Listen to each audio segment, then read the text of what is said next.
Bienvenue dans ce nouveau numéro de votre émission Ma Nouvelle École, l'émission des hommes et des femmes qui bâtissent l'école ivoirienne. Comme nous le disions tout à l'heure, l'amélioration de la qualité de l'école ivoirienne est bien entendu la préoccupation majeure des acteurs de l'école, du sommet à la base. Comment maintenir plus longtemps les enfants dans le système éducatif scolaire? Comment améliorer la qualité des formations données aux élèves? Comment progresser dans l'accueil des élèves et des professeurs au sein des infrastructures éducatives? Telles sont donc les quelques-unes questions prises en compte par le ministère et la ministre Kandia Camara. Tout de suite, le bilan 2019, première partie.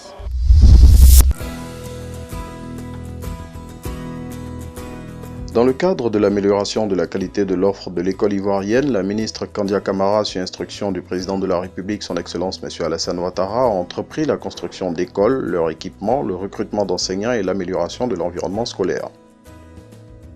La déclinaison de toutes ces actions s'articule autour de trois axes prioritaires que sont l'accès et le maintien, la qualité et l'environnement scolaire.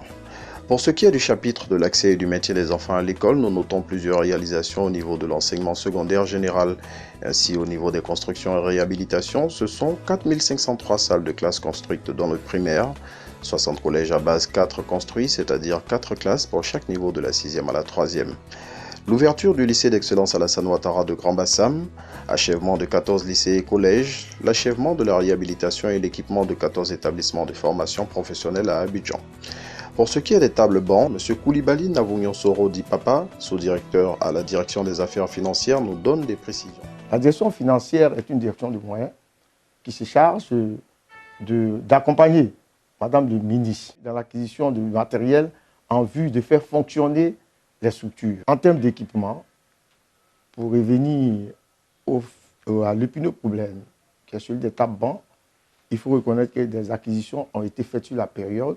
Mais essentiellement, pour ce qui est de 2019, grâce au programme social du gouvernement, nous avons acquis 250 000 tables bancs sur le programme social du gouvernement et 13 000 sur le budget traditionnel du ministère, soit au total près de 260 000 tables bancs.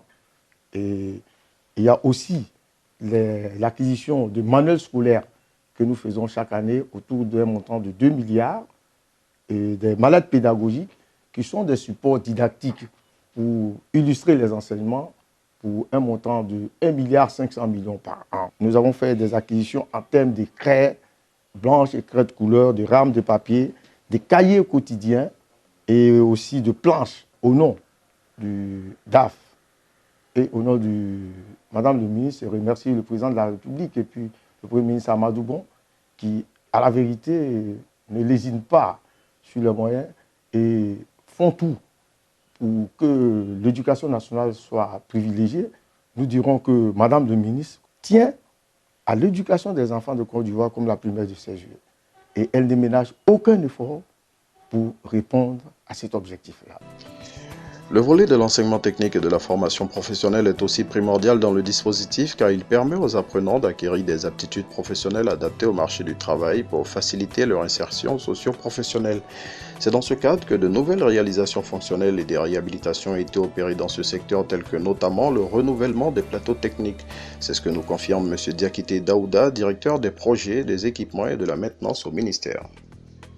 Le secteur de la jeunesse, surtout l'émancipation de la jeunesse, l'employabilité des jeunes et l'insertion socio-professionnelle des jeunes a toujours été une priorité pour le gouvernement ivoirien. Et pour ce faire, un accent particulier a été mis sur la formation, notamment la formation par métier, qui est la formation de l'enseignement technique, de la formation professionnelle. Et à cet effet, plusieurs investissements, des investissements importants ont été consentis par le gouvernement ivoirien à l'effet donc d'améliorer d'abord l'offre de formation, la qualité de formation, de faire en sorte d'améliorer l'employabilité de nos jeunes et ensuite favoriser leur insertion socio-professionnelle. Donc pour ce faire, des établissements ont été construits depuis l'avènement de son Excellence, Monsieur le Président de la République. Plusieurs établissements ont été construits et sont actuellement en cours de construction. Et également, l'ambition a été prise de faire en sorte que l'ensemble des établissements de nos dispositifs qui sont aujourd'hui autour de 76 structures de formation soient totalement réhabilités et rénovés, équipés, pour que vraiment cela puisse répondre aux besoins, non seulement de la formation des qualités de nos jeunes, aux besoins de nos entreprises. Donc sur cette base-là, le bilan se présente comme suit. Au titre des nouvelles constructions, nous notons 18 nouvelles constructions qui sont en cours avec un financement estimé à peu près 114 milliards de francs CFA. Et 28 nouvelles constructions d'établissements sont en phase de négociation terminale pour un financement estimé à 291 milliards de francs CFA. Donc au total, nous avons 46 nouvelles constructions qui viendront s'ajouter au dispositif existant. Je viens de dire tout à l'heure que c'était autour de 76. Nous s'ajouter au dispositif existant pour un montant global investi d'environ 405 milliards de francs CFA. Pour ce qui concerne l'amélioration de la qualité, un acte tout aussi important aura marqué l'année scolaire. Il s'agit du recrutement de 10 300 nouveaux enseignants. En effet, c'est dans son adresse du 31 décembre 2018 que le président de la République, son Excellence M. Alassane Ouattara, avait annoncé la mesure de recrutement exceptionnel de 10 300 enseignants contractuels dans le cadre du programme social du gouvernement pour répondre aux problématiques liées à la politique de scolarisation obligatoire, de construction de nouvelles écoles primaires, de nouveaux collèges de proximité et lycées, tout en faisant face au manque d'enseignants. J'ai eu l'occasion de dire à ceux qui sont en train de concourir qu'ils ont pris la décision d'intégrer un métier qui est important pour la nation, parce qu'il s'agit donc de former les jeunes Ivoiriens, et la formation est l'investissement le plus important dans un pays. Je leur expliquais que dans toutes les réflexions qui ont été menées, et l'expérience du président de la République, nous l'a également indiqué avec la supervision qu'il a eu à faire de plusieurs pays, dans les fonctions qu'il a occupées antérieurement, notamment en tant que directeur général du Fonds monétaire international. L'investissement le plus important pour l'avenir d'un pays, c'est l'investissement dans l'éducation. C'est pour cela que la décision de l'éducation pour tous a été prise, et c'est pour cela que le gouvernement se donne les moyens, en décidant de combler le déficit en enseignants qui a été évalué par Madame le ministre de l'Éducation nationale à environ 10 300, et ceci en dehors des recrutements qui se font de manière normale, par des concours. Elle a d'ailleurs lancé le concours normal d'entrée au CAFOP. Je voudrais dire que je suis heureux que cette étape, qui est un élément important du programme social du gouvernement, voit une mise en œuvre pratique. La ministre de l'Éducation nationale travaille à un contrat qui va les lier à l'État de Côte d'Ivoire. De telle sorte qu'à l'intérieur de ce contrat, des dispositions seront prises pour que leur engagement à venir donner des cours aux enfants, qu'ils le prennent en sachant qu'ils ne viennent pas pour pouvoir faire des grèves et perturber l'école. Cela sera intégré dans les contrats qui seront signés, puisque vous savez que ceux-là, ce sont des contractuels. Et c'est après une période de 2 ans, la question de leur intégration à la fonction publique sera posée.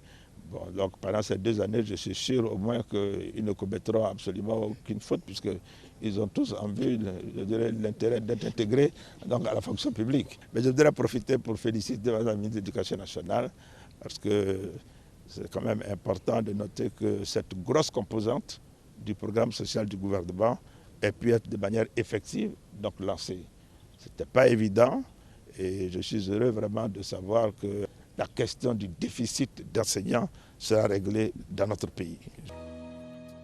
L'enseignement et la pratique des TIC ne restent pas en marge de cette volonté d'amélioration de la qualité. Ainsi, le projet relatif au renforcement des capacités des enseignants et l'introduction des TIC à l'école et le développement des compétences est en marche. Cela a d'ailleurs été concrétisé par la prise d'un décret pour faire des TIC une discipline. Ce projet est piloté par la Direction des technologies et des systèmes d'information des TSI qui a organisé un atelier de formation sur le thème « Approfondissement des connaissances sur l'intégration des technologies dans la pédagogie ». Ce projet est basé sur le développement professionnel des professeurs et celui du leadership des proviseurs pour transformer les établissements scolaires en écoles numériques d'excellence à travers une intégration holistique des TIC. Il s'agit de former les enseignants pour qu'ils puissent dispenser, pour qu'ils puissent encadrer les enfants. Parce qu'il ne s'agit pas d'enseigner, c'est plutôt encadrer les enfants. Parce que l'objectif, dans notre façon de concevoir la chose, c'est l'enfant qui est au cœur de cet apprentissage. Ce n'est pas le professeur qui est au cœur. Donc c'est l'enfant qui est au cœur, le professeur n'est que le facilitateur. Donc c'est de former les enseignants sur ces nouvelles pratiques-là, de sorte qu'on puisse déjà commencer à enseigner cela aux enfants, à créer des clubs, à mettre des structures en place pour pouvoir commencer à étudier ça de là. Maintenant, quand on aura fini de mettre les clubs dans ces établissements et que les enseignants seront formés, comme on a dit, on va commencer par les clubs et puis après on doit intégrer cela dans le curriculum même de l'école pour que l'enfant commence à apprendre la programmation, l'introduction à la programmation, et puis arriver au stade où il est expert dans la programmation. Il n'a même pas besoin de finir son collège, son collège serait capable de travailler pour une société ou bien de créer lui-même sa propre entreprise. Donc c'est vraiment un travail de longue haleine. On commence à la base, on commence à former les enseignants, on met l'infrastructure en place, on crée l'écosystème, et puis maintenant on prend les enfants, on les met dans le système, on les prend au début où ils n'ont pas de compétences et on les amène au niveau où ils commencent eux-mêmes à avoir confiance et à créer des solutions. Dans la même veine, l'inspection générale a organisé un séminaire atelier présidé par Madame la ministre elle-même pour améliorer l'enseignement des sciences en Côte d'Ivoire, mathématiques, sciences physiques et SVT, autour du thème « Élaboration d'une stratégie pour l'enseignement des sciences en Côte d'Ivoire ». Plusieurs autres directions du ministère interviennent dans les activités de développement de compétences afin de rendre les enfants autonomes dès le primaire et le secondaire. Ainsi, la direction de la vie scolaire DVS organise chaque année 2 activités majeures. Le forum de l'entrepreneuriat qui consiste à développer des compétences chez les enfants en matière de conception, de mise en œuvre et de gestion d'activités génératrices de revenus, et le Festival national des arts et du théâtre en milieu scolaire FENACMIS qui, au-delà de l'aspect festif et récréatif, consiste à détecter et encadrer des talents artistiques. Par ailleurs, une autre activité pilotée par le programme de l'éducation financière PEF, un service de la direction du contrôle et de l'exécution des projets des CEP, développe l'éducation financière en milieu scolaire. Ce programme permet aux apprenants d'apprendre à bien gérer les ressources financières. C'est le moment pour nous de faire une pause et de revenir sur ce qui s'est passé dans notre ministère durant ce premier mois de l'année 2020.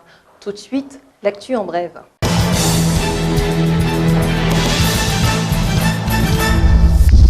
Je suis Koulibaly Nafo, directeur régional de l'éducation nationale et de l'enseignement technique de Djenné. Je suis à ce poste depuis septembre 2017 et lorsque je suis arrivé, j'ai trouvé ce joyau architectural qui venait d'être fini et mon prédécesseur n'avait pas eu le temps de l'occuper. Bon, je suis venu là, on a occupé les locaux, mais il s'est trouvé que le bailleur de fonds qui devait l'équiper a commencé à venir à l'équipement, et ce qui fait que jusque-là, Madame la ministre n'a pas encore eu l'occasion de venir l'inaugurer et de nous le remettre officiellement. Mais je voudrais profiter de votre lucarne pour lui dire infiniment merci. Merci à Madame la ministre, merci au chef de l'État pour avoir offert à l'éducation nationale un joyau architectural. Il est le premier du genre en Côte d'Ivoire. Donc c'est une fierté pour moi d'y travailler et je souhaite que l'État puisse faire autant dans les autres draines. Au niveau de l'équipement, il y a beaucoup de soucis, mais nous faisons avec ce que nous avons. Il nous a été dit que les bailleurs de fonds qui ont construit le bâtiment devaient l'équiper. C'est pendant les vacances passées que ces équipements ont commencé à venir, mais il y a encore beaucoup qui restent, qui ne sont pas encore livrés. Ils ont déjà commencé, ils ont fait beaucoup déjà. Il ne faudrait pas qu'ils s'arrêtent à un aussi bon chemin, qu'ils viennent équiper la structure pour nous permettre de travailler aisément afin que le ministère puisse en bénéficier.